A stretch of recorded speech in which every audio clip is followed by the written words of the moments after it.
Hi again, sorry for the delay. I think life has returned to normal sort of right now. So yes, let's begin. So Hannah gave a really great overview of things that rape culture impacts, and I think it's really important to touch on all of these things. We live in a culture that normalizes rape, and that's the idea of rape culture, is that we exist inside of this culture, and the way that we operate in our society and the way that we interact with each other and the things that we accept and believe reinforces that idea that rape can happen and it's not punishable. There are some alarming statistics about rape, and I think that that is, for a lot of people, very shocking and also very unnerving. 97% of rapists will never spend a day in jail, and 54% of rapes are not reported to the police because there is so much fear and so much stigma around being raped, and the idea that when you go to the police force, nobody is going to help you. And so I think that it's rape culture that allows that to exist. It's rape culture that makes the victim feel like it was their fault, that they can't do anything, and it is also rape culture that allows rapists to get off scot-free. It's what gives the justice system the ability to discount a woman's story for the fear of the false rape accusation. And rape culture is what makes people afraid, and it makes people scared because there's a reason to be afraid, because rape isn't punished.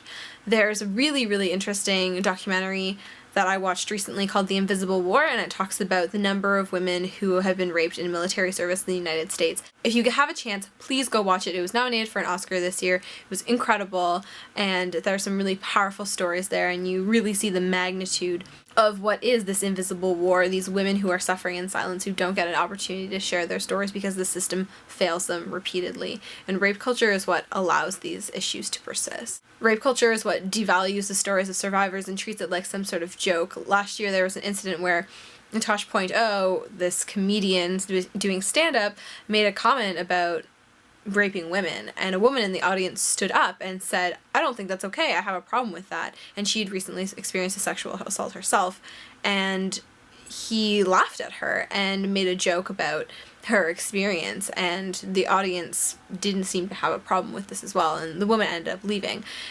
It's what makes these spaces that are unsafe for women and rape victims to feel comfortable in coming forward. This culture of rape and this abuse that we live in also marginalizes men who've experienced rape and sexual abuse because they are also made to feel weak and are really vulnerable and don't have an avenue or a way to be properly supported that allows them to seek help and to seek justice as well. Again, what rape culture plays into is fear. Hannah touched on the idea on Tuesday that rape is not commonly the stranger in the bushes idea. It's typically people that we know and typically people that are familiar in our lives that we trust often. What's scary about this is that we have this idea, this fear that it's always walking home alone at night that puts us in a vulnerable position for rape, but it's often dates and friends at parties and people that we go out with. And what these people who are doing the assaults, doing the rapes, are constantly told is that they can get away with it because there's very little evidence in the justice system that shows, well, when you rape someone, people find out. And a lot of the time people perpetuating these crimes think that other people are doing them and also getting away with it.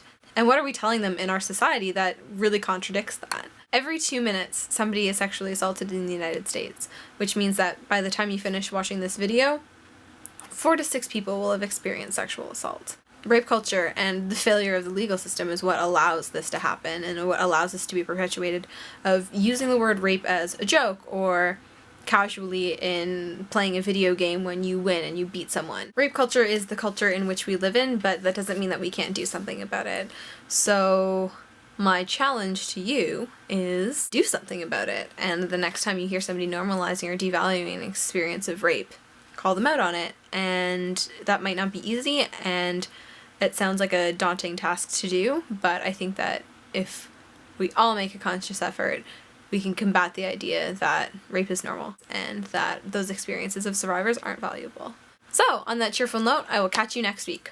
Bye!